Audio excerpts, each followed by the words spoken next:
돼요. 왜냐면은 이거는 구약의 원칙이 뒤바뀌어 버린 사건이야. 얘기했잖아. 엠마오 연구소. 자, 제가 앞서서 예수님이 우리의 죄를 전가받으셨다. 그러니까 우리의 죄가 예수님께 전가됐다라고 얘기했는데, 자, 그러면은 예수님께서 우리 죄를 전가받기 위해서, 그 죄를 떠넘겨 받기 위해서 하신 행동이 있어요. 그게 바로 뭐냐? 이 땅에 육신을 입고 오신 거죠. 예수님은 이 땅에 와서 죄인이 되었어야 했어요. 그러려면은 죄를 지을 수 있는 육신을 입어야 했죠. 물론 그렇지만 죄는 없죠. 죄는 없으니까 그래야 남의 죄를 받을 수 있으니까. 하지만 죄인이 될 수 있는 육신을 입고 이 땅에 오셔야 됐기 때문에 예수님이 성육신 하신 거였죠. 그래야 이 죄를 내가 넘겨받을 수 있으니까. 그래서 죄가 없지만 인간의 몸을 입고 이 땅에 오신 거예요. 그러니까 이 성육신, 이 사건이 정말 너무너무나 감사한 겁니다. 자, 그러면 우리가 사실 성육신 떠올릴 때 그냥 단순하게 인간의 몸을 입고 이 땅에 오셨네, 신기하다, 반갑다, 이렇게만 생각할 때가 많은데, 성육신은 생각보다 굉장히 고통스러운 사건이었습니다. 그래서 이거를 알 수 있게 이번에 또 예수님이 만난 또 다른 사람의 이야기를 하나 더 보려고 해요. 사실 오늘 지금 말할 사람은 모르는 분들이 많아요. 그러니까 보통 이 부분을 묵상하는 사람들은 좀 많이 없거든. 자, 누군지 한번 볼게요. 여드레가 차서 아기에게 할례를 행할 때 그 이름이 예수라고 했다. 그 다음에 날이 차서 그들은 아기를 주님께 드리려고 예루살렘으로 데리고 올라갔다. 그러니까 예수님이 태어난 다음에 요셉과 마리아가 그 모세의 법대로 예루살렘에 올라갔던 거죠. 자, 근데 예루살렘에 가서 이제 그 정해진 어떤 것들을 하려고 하는데, 그때 예루살렘에서 한 남자가 기다리고 있었다. 누구였을까? 한 남자가 누구였냐고 한다면은 같이 한번 읽어볼게요. 그런데 마침 예루살렘에는 시므온이라는 사람이 있었는데 그 사람은 의롭고 경건한 사람이므로 이스라엘이 받을 위로를 기다리고 있었다. 그러니까 이 예루살렘에서 굉장히 하나님께 기도도 많이 하고 경건한 사람이 있었나 봐요. 근데 이 사람이 뭐를 기다리고 있었대요? 이스라엘이 받을 위로를 기다리고 있었대요. 그러니까 이스라엘이 받을 위로, 이게 뭔데? 이스라엘이 받을 위로, 그게 뭔데? 이거는 이 사람이 구약을 올바로 이해했다라는 거거든요. 다시 한번 강조합니다. 구약은 무슨 책이다? 인간이 실패한 책이다. 무엇과 무엇에? 하나님 사랑과 이웃 사랑. 여기에 실패한 책이 구약이에요. 그러니까 인간이 하나님을 죽이려고 했어. 오케이, 내가 봐줄게. 이놈들아, 그냥 율법과 제사만 똑바로 잘 지내. 그리고 우상 숭배만 좀 하지 마. 그러면 내가 너네랑 관계도 하고 너네 잘 먹고 잘 살게 해줄게.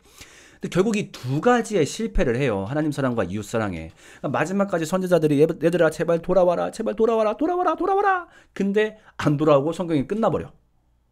그러니까 이거는 굉장히 절망적인 책이에요. 그러니까 이 책을 읽고 나면 자연스럽게 이걸 떠올릴 수밖에 없어요. 야, 우리 백성한테 뭔가 위로가 필요하다. 이 세상 모든 백성한테는 반드시 뭔가 하나님의 위로가 필요하다. 하나님 사랑과 이웃 사랑, 죄성 때문에 이것을 할 수 없기 때문에 이 문제를 해결할 수 있는 메시아가 반드시 오셔야 한다 라는 생각을 가지고 있었던 사람 시몬. 그런데 이 사람이 성령님을 통해서 음성을 들었대. 뭐라고 들었냐면은 주님께서 세우신 그리스도를 보기 전에는 죽지 아니할 것이다 라는 예언을 받았대요. 그러니까 이때부터 이분 항상 어떻게 해? 맨날 그리스도를 기다려. 오늘인가? 내일인가? 내가 언제 만나려나? 근데 문제는 뭐야? 내가 점점점 나이가 들고 있어. 점점 죽을 때도 다가오는데 어떡하지? 내가 잘못 들은 건가? 아니면 하나님이 우리한테 그리스도를 안 주시기로 하셨나? 너무 열받아가지고. 그런 와중에 드디어 이분이 아기 예수를 만나는 거죠. 만나자마자 이게 바로 그 예언되어 있던 그 사람이구나를 알게 됩니다. 그러면서 기쁨에 이렇게 고백을 하게 되죠. 주님께서는 이 종을 드디어 평안에 떠나가게 해주십니다. 이거 맞군요. 정말로 우리에게 구원 주신 게 맞군요. 이제야 이 노인네가 평안하게 눈을 감을 수 있게 되었습니다. 주님, 이것은요, 이 이방 사람들한테 계시하는 빛이요, 이스라엘에게는 영광입니다. 무슨 말이에요? 이제 이 예수님을 통해서 이방 사람에게도 복음이 갈 것이고 이스라엘에게도 영광이 된다. 이제 그런 말인 거죠. 그러니까 막 너무 기뻐가지고 예언을 막 하는 거예요.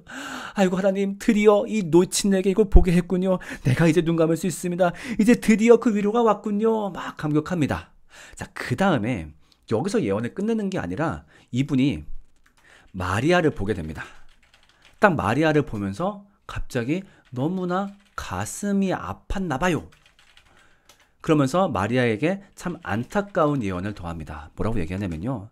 시므온이 그들을 축복한 뒤에 아기의 어머니 마리아에게 말하였다. 보십시오. 이 아기는 이스라엘 가운데 많은 사람을 넘어지게도 하고 일어서게도 하려고 세우심을 받았으며 비방받는 표징이 되게 하려고 세우심을 받았습니다. 얘기죠. 마리아님, 이 아이는요. 많은 사람을 세우기도 하고 넘어지기도 할 겁니다. 그리고 그 와중에 사람들에게 엄청나게 비방을 받을 겁니다. 이렇게 예언을 해주죠. 그리고 그 다음에 너무나 가슴 아픈 말을 한 마디 더 합니다. 뭐라고 얘기하냐면은, 그리고 마리아님, 그때 말입니다. 칼이 당신의 마음을 찌를 것 같을 것입니다. 감당하셔야 될 겁니다. 이렇게 예언을 하는 거죠.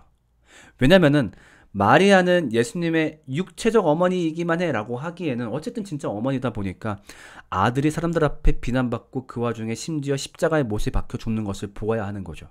그러니까 그때 칼이 당신의 마음을 찌를 것입니다. 라고 이 시므온이 마리아에게 예언을 합니다.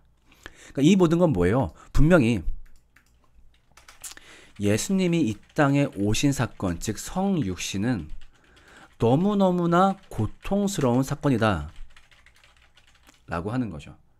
그러니까 크리스마스 때마다 예수님한테 막 기쁜 노래 부른단 말이에요. 예수님, 아기 예수 오셨네. 아니, 물론 우리한테 기쁜 게 맞아. 근데 예수님한테는 그 자체가 너무너무나 아프고 힘든 사건이었다라고 하는 거죠. 자, 그러면은 구체적으로 같이 한번 볼게요. 예수님은 성육신을 통해서 어떤 고통을 겪으셨나? 굉장히 많은 것들이 있겠지만 제가 개인적으로 한 4가지 정도를 추려봤거든요. 일단 첫 번째로 예수님은 영생을 포기하셨습니다. 일단 하나님은 죽지 않는 존재예요. 근데 그 죽지 않는 존재가 이 땅에 내려와서 죽음을 경험하기 시작해야 되는 거죠. 어찌 보면 예수님은 이 땅에 온 순간부터 그 스톱워치가 눌린 거나 마찬가지야. 지금부터 죽기 전 카운트다운 시작. 왜냐면 그 죽으러 왔으니까. 그러면은 자신의 죽음의 때를 아는 인생이 얼마나 초조할까? 그렇잖아요, 여러분. 여러분은 여러분이 언제 죽는지 알면 좋겠어요? 그거 알면 너무너무 괴로울걸? 이제 10년 남았네, 5년 남았네, 1년 남았네. 이게 진짜 무서운 일이거든요. 근데 예수님은 이 땅에 오면서부터 그 카운트다운을 살고 있는 거죠. 점점 다가오고 있구나. 우리가 인생을 살면서도, 그러니까 인간조차도 초조함을 겪잖아요. 살면서 이거 20살쯤에 뭐 해야 되지 않나? 이쯤 되면 취직해야 되고, 뭐 알바해야 되고, 아니면 뭐 대학에 들어가야 되고. 왜냐하면 인간에게 시간이 영원하지 않으니까. 근데 하나님은 그것부터 자유로우신 분이었단 말이에요. 초조하지 않고 그냥, 왜냐면 그분한테 시간이 항상 같으니까. 예를 들면 우리 또 마찬가지야. 우리가 인생을 살면서 24살 때의 모습과 신체 상태가 평생 고정. 그럼 우리가 초조해 할까? 안 초조해야겠지. 근데 우리는 시간이 흐르고 영생을 갖지 못한 존재이기 때문에 우리가 굉장히 초조한 거죠. 근데 그 초조함을 신이 초조함을 겪는 상황에 빠지신 거죠. 죽음이 얼마큼 안 남았구나. 자, 그 다음에 뭐도 있냐? 예수님은 이제 육체적 고통을 경험하셨다는 거죠. 그러니까 이건 우리가 알고 있는 십자가도 해당이 되겠지만 그것도 한번 생각을 해볼게요.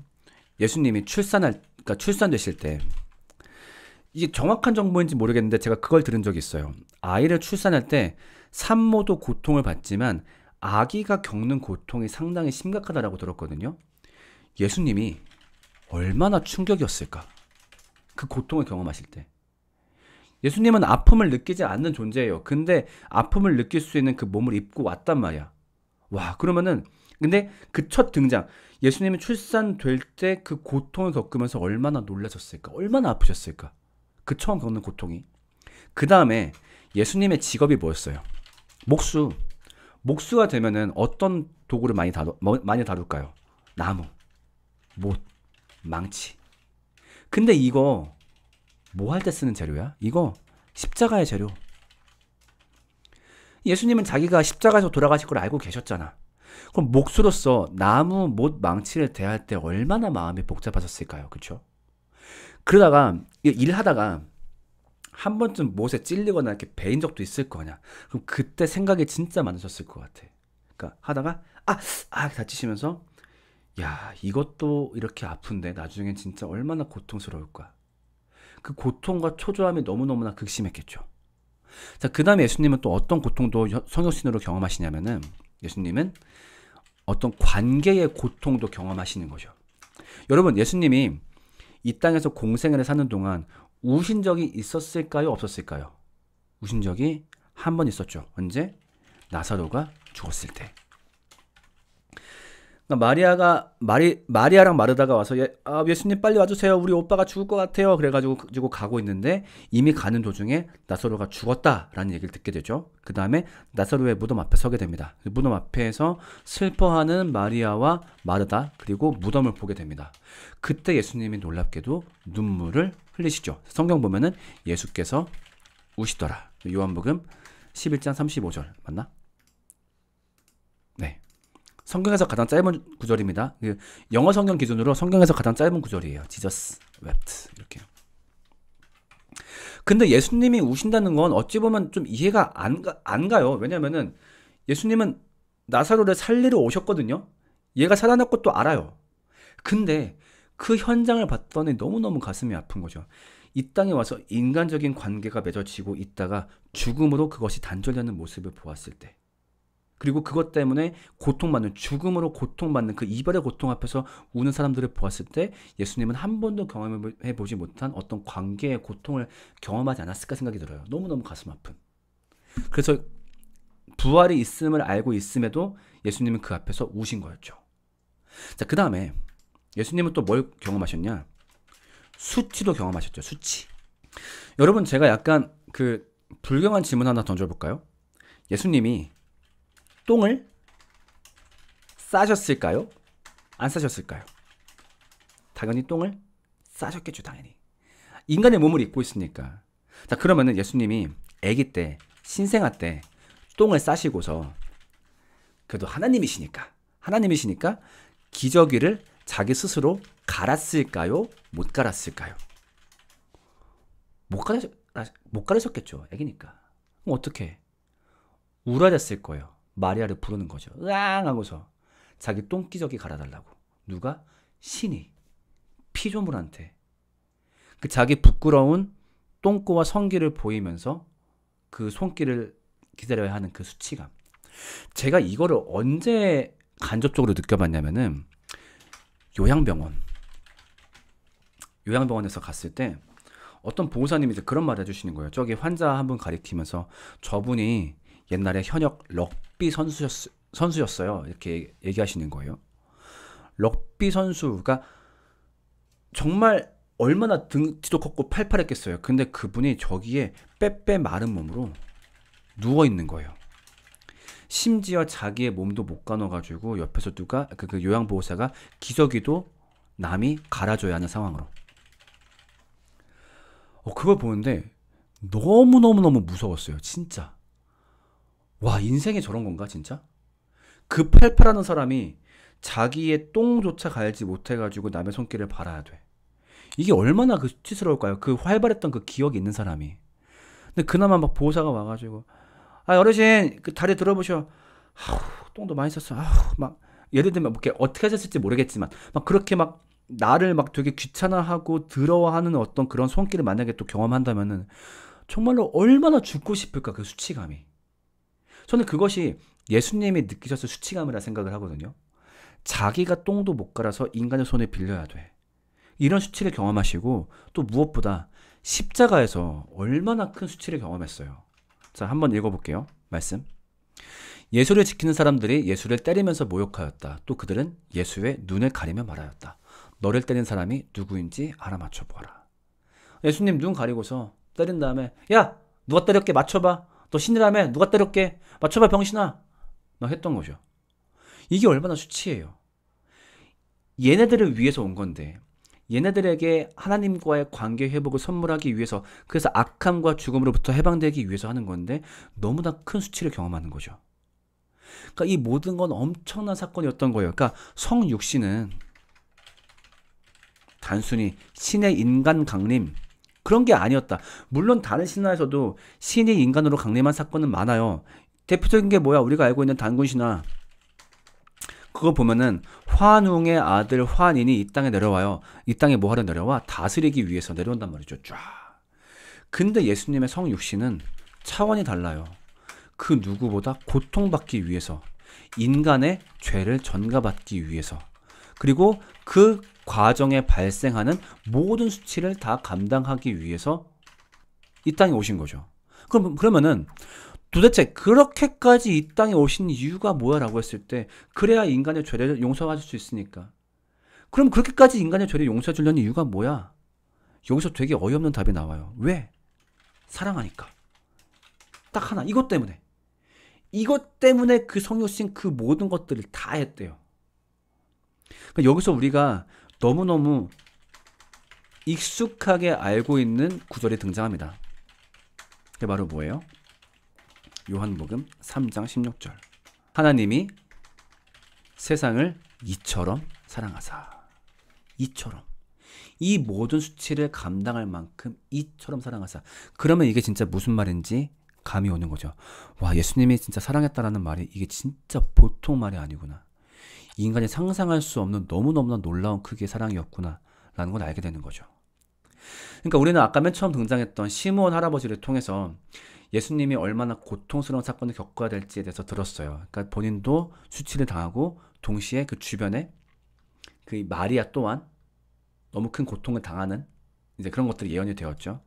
그만큼 이 성육신 사건은 너무나 고통스럽고 놀라운 사건이었다. 그래서 이것을 그러니까 우리가 하나님이 우리를 사랑했다라고 했을 때 그 사랑이란 단어는 절대 우리가 이해할 수 있는 수준의 단어가 아니었다라고 말할 수 있을 것 같아요.